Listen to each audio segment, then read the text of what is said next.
How's it going, everyone? Welcome back to the Winners Club podcast. In today's episode, we're going to be talking about how music can influence behavior subconsciously, positive and negatively, through our personal experience and also some examples. Now, you can find our socials. We are on Instagram, TikTok, and Facebook at official_the Winners Club. And also, the video and audio versions of this podcast can be located on YouTube, Buzzsprout, Spotify, Apple Music, and Amazon at the Winners Club podcast. We greatly appreciate all the love and support recently. Have a good day.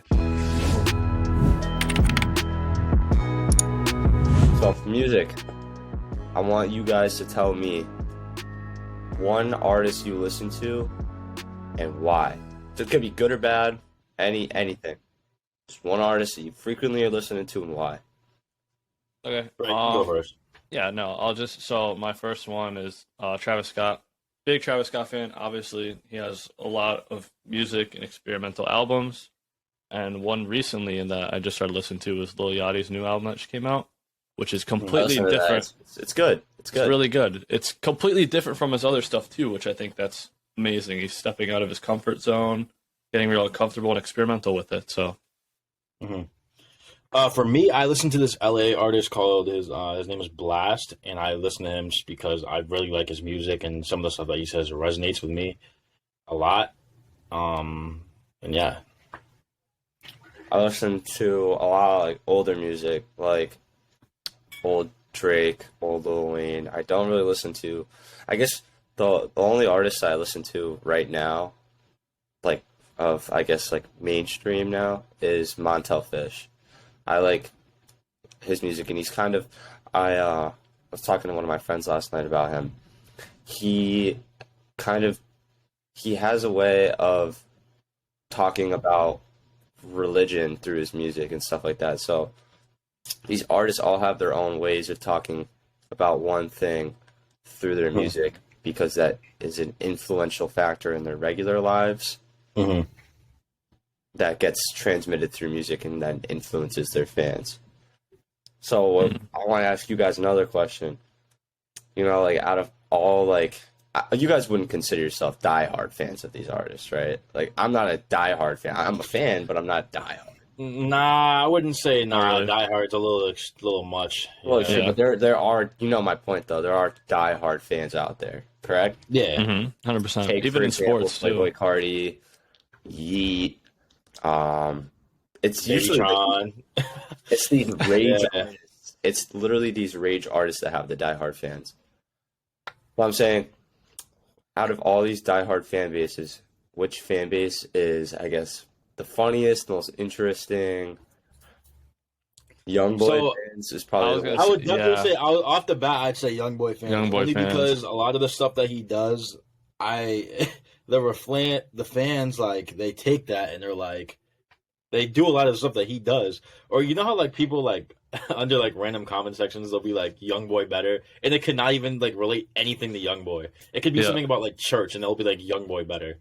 I don't know. I just feel like that fan base is like hella funny. I don't know. How about you, Brett? What do you think? No, I'd have to agree. Young Boy tops it off. Yeah, I think that's the worst one. It's the perfect example too. You just see all the comments every time. It's just Young Boy better. It's just some weird stuff. Yeah, nah. So what I guess we're talking about right now is, especially with like after the NBA Young Boy example, is the amount, how powerful an artist is and the influence that they have on their fans to act a certain way. Young Boy fans act just like Young Boy. You know what I mean? Yeet fans act just like Yeet, with whether it's the trademark of his masks, the way they speak. There's a whole other bunch of examples too. I mean, now Babytron is one of those surging rage artists who all these people now, his trademark is sports references. He sports references a lot. Some of them are good. Some of them are a little, I don't understand. They're like people that like nobody even knows too, which is like funny. Yeah, but now it's interesting because now people are highly into sports betting, understand these players, and now there's just another quick way of just furthering that kind of mental state.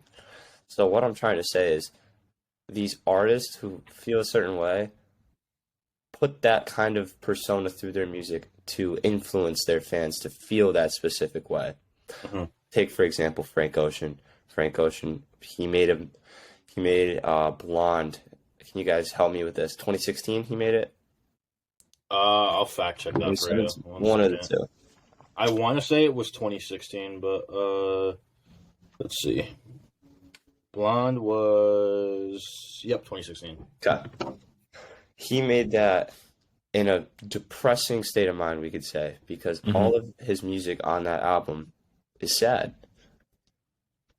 As a result, he has yet to drop music since. Why? Probably because he's not in that same mental state of mind, and he no longer has music to accompany that. But that's his whole fan base are all kind of people who are waiting for a relaunch of depressing music because they associate him as being depressive. So even though those fans like him, they're just sticking around in this purgatory in a way, waiting for him to come back so they can kind of get dopamine from depression in a way. Because all those people who are waiting for him to come back and produce the same music are still the same people who haven't outgrown the depressive mindset. They've normalized it and romanticized it. They see no wrong with it, and they just wait in it. That's very bad. You could say this for any artist. I just took Frank Ocean as an example. Look at... It's like how... I was going to say, even look at old Drake, like R&B styled music. Do you know what I mean? Yeah. Like Party Next Door was someone who just came out with a new song who kind of took a break for a few years. But he was making if you really looked into it, he was making interesting music because I believe he was going through his own breakup, if I'm correct, and his music was like, "Come and see me." You know what I mean? And I know he took a lot of influence from Drake because that's when he first signed to OVO too. Exactly. And that was around the same time. So let me look up that album with "Come and See Me." Let me find out. Hold on a second. Because I believe that was around the same time that let me see, that was 2014. So yeah, that's around the same time where Drake dropped Views. Was that Views? No, that was not 2014. That was 2016. Yeah. Drake? Oh yeah, I know. Nah, 2014 is when Drake dropped. Well, that was in between Nothing Was the Same and If You're Reading This Is Too Late. So it's kind of like around the same era where Drake was kind of, fading into that new era of Drake. Like he was going from like depressive Drake to like kind of hype Drake. Yeah. But in the middle right there, that's when Party Next Door signed to OVO. So I know he took a lot of influence from Drake at that time. Well, here's another thing that you just said without even knowing it. Like, so notice how like you just said Drake went from kind of old Drake to hype Drake. Yeah, hype Drake. Well, he changed, and as a result, his music changed and his fan base changed. That's when he started. I would say that's when Drake started kind of getting shit. You know what I mean? Like when he started getting slack from people because he switched up his music and it was more like he made it. You know what I mean? It was more of like arrogant kind of style of music. Right. Like, dude, if you're reading this CLB, but I mean, that was before he was CLB. This is when like Drake was like, when he came out with like Energy, 10 bands, songs that were like that album switched. That was I guess that was like in the conversion of him. You know what I mean? Like that album was switching his music style. It was just easily a mix of both. And we were too young to realize that. But like now that I like look at it, it's like you could see like an artist that has a lot of albums, like how they like move in and out of like their emotions in terms of their albums. I never looked at it that way until now, but I find it really interesting. Well, it's just interesting because it tells you something about it. All right, if you ask somebody on the street, what's your favorite album and why? Or what's your favorite song, your favorite artist and why? It's just interesting why they say that. You know what I mean? And the reasons to back it up. It's just something that it can tell about their mental state of mind. and the kinds of artists, the kinds of music, the kinds of albums that they listen to, they could be telling you they have depression or any other thing in disguise. You know what I mean? Anything besides happiness. Because if you're not listening to music that makes you kind of feel good in your soul, there's a little bit of a malfunction going on, and music is a stimulant that is affecting it. I'll take another example. Somebody who I know we're going to refer to him a lot this podcast, but NBA YoungBoy. He comes out with so much music, so he's constantly pushing the same thing. Like, so it's interesting because it's not like Drake. NBA YoungBoy has never changed. He is the same artist as he originally was. He just makes a ton of music. I am actually going to disagree with you on that because I am somebody that listens to YoungBoy a lot, and YoungBoy does move a lot, like in terms of like his emotions throughout his albums. So you guys probably don't listen to YoungBoy enough, but let me see. I'm going to give you some examples because there are some albums where he is just like depressed, like singing, like, you know, spilling his emotions out, and then there's other where it's like, oh, I'm gonna kill somebody. You know what I mean? There's so, a like, couple for songs, example, I know what you mean. Like Casey Talk, I guess, is one that is kind of that's more like mellow, more like calm, yeah. I mean? Well, it's not but like I know what you mean. So like in the album, let's see. So I'm gonna say, let's see. In his album Realer, that album's more like upbeat. It's more violent. It's more, you know, that kind of album. But if you listen to an album like Top has more sadder songs in it. He's singing. He's more in pain. Same thing with like the album Colors. There's a couple songs in there. 38 Baby too. There's always songs where he's just like in pain, like singing his heart out. You'll hear it in his lyrics too. But he's a very big example of somebody that's, you know, in that depressive state from time to time, more often than not, actually. And then he just switches like that. But his fans love him because he can bounce back and forth because they love his versatility, which is why I like him. But I don't think that he has the right influence when he's doing these depressive songs because of the stuff that he talks about. You know what I mean? I agree. I think I obviously, like, I don't listen to him like as much as you do, so I didn't know that. I do know that he it's not like he makes these rage songs 24/7. It's all right. I'll take it back. That was kind of a poor example. I'm gonna say But it's okay because that's the stereotype. That's what people think, though. When they think NBA YoungBoy, they automatically think violence, rage. But like, it's one of those things where it's like you gotta really listen to him to really understand. You know what I mean? I just fell to the stereotype, and that's another thing. That's okay. That's okay. That's what everybody does. You know what I mean? Well, you could say the same thing for Lil Yachty. Lil Yachty came out with a new album. Everybody looked at that album at first probably and was like, "Oh, another Lil Yachty song, another Lil Yachty album." I'm not gonna lie, that was kind of me, and I still am really not understanding the album. I have to listen to it again. I like it, but like, it's definitely different. It's definitely different than what he usually puts out. Yeah, for sure. I'm just saying that was something that was different. What I was gonna say though, somebody like Playboy Carti, who has no diversity in his music and is just the same thing. Yeet. These artists, these rage artists. I guess NBA YoungBoy, you're right, has different other songs and genres in his music, and I made a mistake with that. That was a bad comparison. But I'm gonna say Yeet because I have yet to hear any other songs. Like even the baby before. I was just about to say the baby because the baby sounds the same every single time. Exactly. Well, I'm saying those artists that if you are a diehard fan, bro, I used to be a huge fan of the baby in high school. Why? Because I was in this one current state of mind and I couldn't get out of it. Did you say the baby was better than Jay-Z at one point? You said some stupid shit like that. The baby better than Kanye. Right, don't expose me. That's what it was. Don't expose me. So I'm just saying though, those artists who make that kind of music, it's because they have never felt anything outside of their own current emotion, and they just think that's their norm and just push it all out. You know what I mean? Like they're kind of aggressive, and they put that through their music. So those people who consider themselves vamps, big Playboy Cardi fans. Yeah. It's gotten to the point. They call themselves No, Vamps. no, you're right. No, you're right. Yeah. I think it's hilarious, but it's also pretty bad. You know what I mean? Yeah. Another great example is Lil Uzi. I feel like because you guys saw it. We've been listening to crazy right now. we've been listening to Uzi ever since we were in junior high, and you saw how Uzi had that.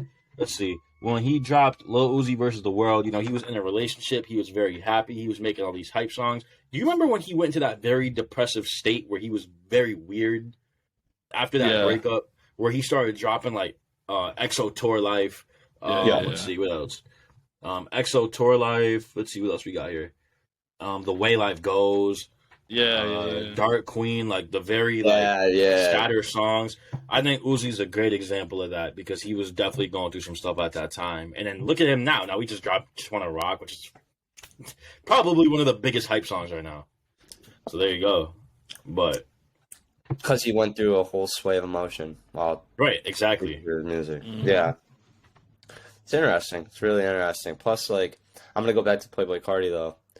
He started off like songs with like Magnolia, Woke Up Like This, and stuff like that. Way different than where he is right now. I mean, I don't listen to the new Playboy Cardi, so I can't really. Neither do I. It's like screaming music, like literally. Like I'll just go through a whole lot of Red right now and just list some songs that I know. Like, Stop Breathing. That song's funny though. Don't play no songs though. I'm not trying to get copyrighted. Vamp Anthem. Vamp. I Love You, I Hate You. So these songs though are so different from the old Playboy Cardi. So if you were to go to ask somebody what's your favorite album and they say a whole lot of Red. A little odd, but okay. A little odd, but you can assume a little bit about their personality type and their mental state of mind. So that's what I'm trying to say. That's the bigger point. That's the bigger scheme of things. My point is the artists who make music also are humans. All right? Yeah. They feel emotion and they put that emotion through their music because it's therapeutic. Same way as for people that go on podcasts and do YouTube videos and whatnot. Like, you do it out of emotion, out of intrinsic motivation because you have motives to do it. They have motives to make music because it's therapeutic for them. They kind of feel like they can just transmit their emotion and put it out for anybody to listen to. But that's harmful because music wasn't always like that. Music has evolved. And music, rather than being put out for the good, music is just put out now. Which is it's good. You can relate to it. But it's these people who become so self-consumed with one genre of it where it's bad. So somebody, for instance, I'll give an example, like myself included. I used to have one massive playlist. Huge playlist. Anything on there, like I had, I don't even know. I like Kanye, Drake, Lil Wayne. Then I had like Beach House, Neighborhood, Frank Ocean, like a bunch of random people or a bunch of random artists that also kind of put out a bunch of different music for different emotion.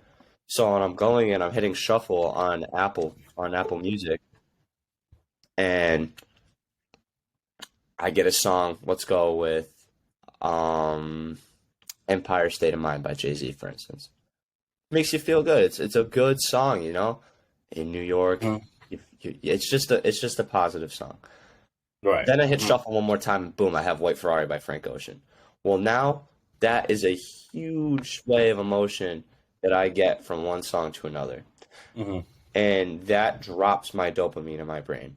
That makes me more depressed. That not long term, but short term, that makes me more depressing. And I'm focusing on it now because I went from an upbeat song to a low beat song, and now I'm sitting in this state of mind. So when I keep hitting shuffle, I'm still sitting in it because it's a lot easier to be affected by the bad than the good in terms of influence from music for our limbic system. And our limbic system is our emotional brain. So it's hitting our emotional brain. Every stimulant hits it. So Frank Ocean, that's just who I'm always going to go to because of my own personal bias towards him. He was somebody that I listened to when I was sad, and I fell into a depression for a little while because I was obsessed with the album. was because I was so depressed. I was just making myself more depressed. You know what I mean? And I think, Brett, you said that too. I think you referred to Logic as somebody who kind of was like that for you too, in a way. Mm-hmm. You want to talk about that? Yeah, no, because it's someone I can sort of relate to. You know, he had a rough childhood growing up, a lot of traumatic experiences, but he expresses it through his music because he's a conscious rapper. And then, as you can see, especially with his albums, you know how people refer to, oh, I want the old Kanye or I want the old Logic. Yeah. He's sort of he's evolving. Well, evolving, people could think it's for the better or the worse, but he's still the same person. He's just changing over time. Growing. Right. Maybe he could get happier, he could get sadder. Who knows? And I think it's bad too if, say, you're feeling sad, to go to an immediate sad song. You should then try to get a song that uplifts you. Mm-hmm. Exactly my point. If you go right into a song, especially if you have one big playlist like I used to have, and I know people out there still do that, it's scary to do that because there's so much emotion. You know what I mean? That can be hit and felt. So if you scatter it out and you make different playlists for different things, well, now you're changing the stereotype of it a little bit. You're changing, okay, well, I'm sad. I can go click on a sad song. Maybe some people would like to feel it in the moment for one song. Sit there, feel it. Similar to how some people, when they're angry, just need to punch a punching bag for 2 minutes and then feel better. You know what I mean?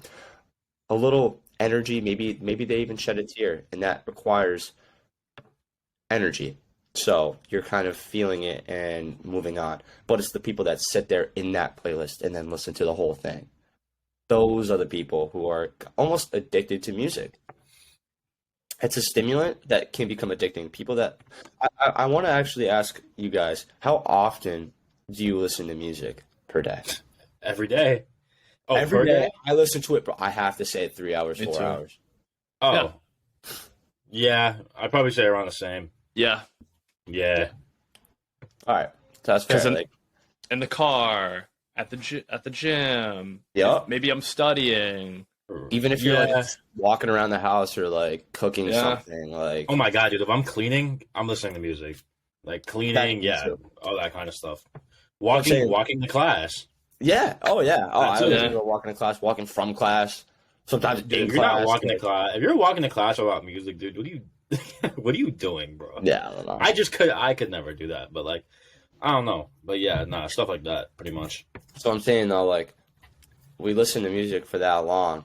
Imagine if that whole time you're listening to a sad playlist. No, I couldn't. Are you gonna feel good that day? I bet you won't. I bet you won't. You could be having the best day and it would just turn to shit. Yep. Exactly. Nah. Bet you won't. I would automatically get sick of it. I don't even like sad music to begin with. Like, never There's mind. just no reason for it. Sad, yeah. And it's the people who listen to sad music are the people who aren't getting out of that state of mind. They're the people that romanticize that. And that's a scary thing. You know what I mean? Very scary thing. It does something for your spiritual essence, too, because you kind of believe that things are sad. You romanticize the idea of it, and that in itself is bad. I think they let it resonate with them too much. You know? Way too much. Way too much. And that kind of brings me to my next question. Are you guys familiar with the song? You guys have probably heard the song before. Have you guys heard the song Omen by Disclosure? No. You probably don't know what I'm talking about, but if you actually heard the song, you would know. I can't play it, but like, you would know what I'm talking about. There's I sent it in the group chat the other day, but there's a lyric in there that says, "My mind would rule my heart if I didn't pay attention to the light in the dark." Repeat it. My mind would rule my heart if I didn't pay attention to the light in the dark. So basically what it's saying is, you know, you're in a very dark place, state of mind, and there's that light in the darkness, and if you're not paying attention to it, your mind is going to overcome you, and you're going to stay in that darkness, and you're going to stay a very negative individual. And that's something that really resonates with me, myself, because, you know, I was in a very dark place at one point, and that's not the light was something that I never wanted to look at. I always wanted to stay in the darkness, and I let my mind overcome me. I let my mind overpower me until I actually started, wanting to get better. And then eventually I looked at the light, and that's when obviously I got to where I am today. But I'm saying, like, as a person, but if you don't pay attention to the light and the dark, you're gonna stay in the darkness. You're gonna be molded by the darkness. You're just gonna become this negative person. So, yeah, That's good. I like that. That's kind of like that's something that it's actually in a song to help change your perspective in the better, not in the worse. right, exactly. That's good. I like that. I mean, not a lot of artists do that. You know what I mean? Mm-hmm. I think that's really cool.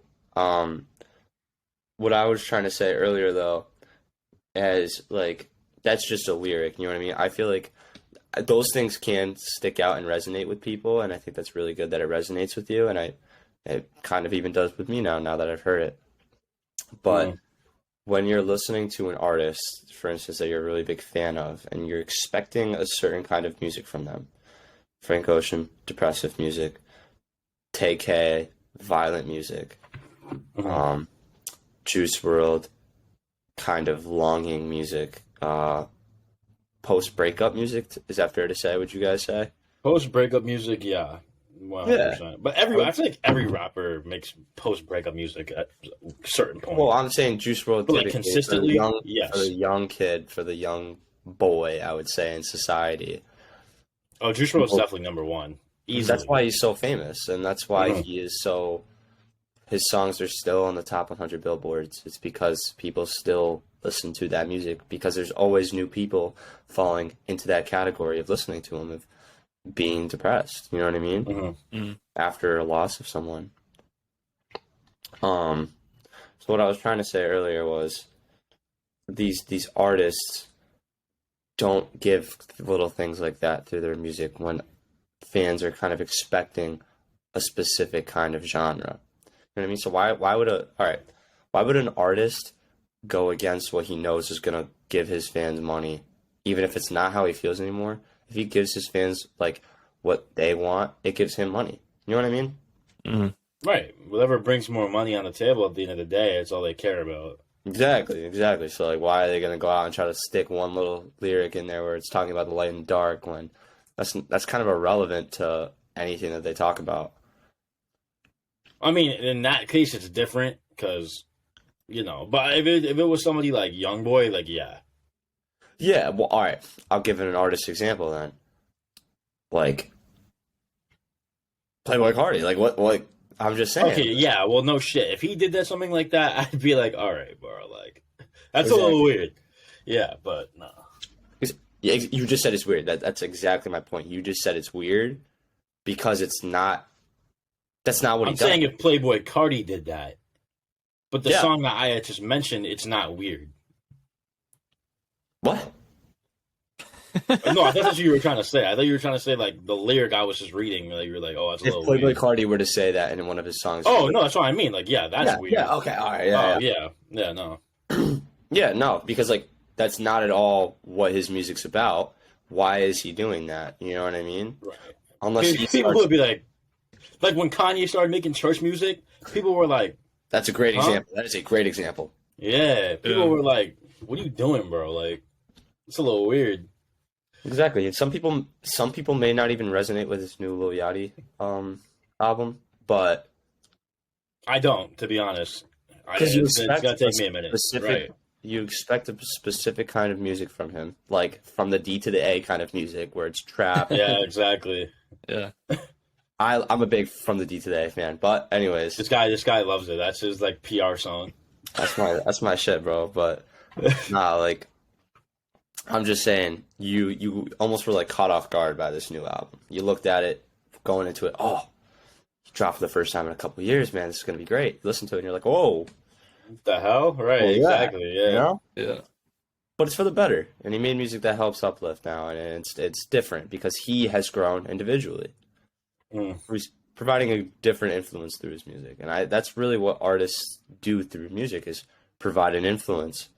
People nowadays are so brainwashed from it because people just love to follow collectivism instead of individualism. And when you have individualism, what you do is kind of you obtain a certain ideology about yourself that you kind of follow what you want. It's not about what other people want. So it's your own tastes are very unique and specific to you.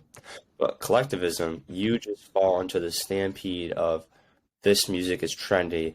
I'm just going to like it automatically because I know other people like it too. And I'm going to go to concerts for this guy. I'm going to do all these other things.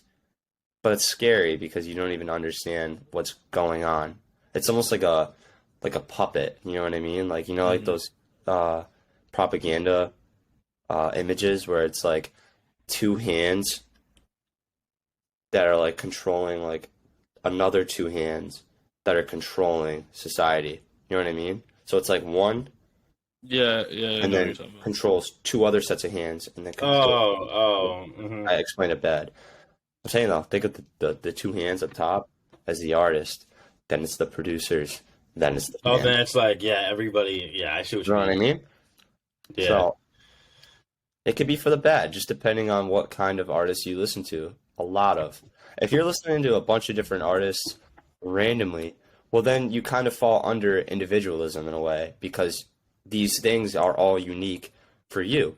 But if you become so self-absorbed with some artist just because he's trendy, you're falling under collectivism, and I believe collectivism is more harmful than individualism.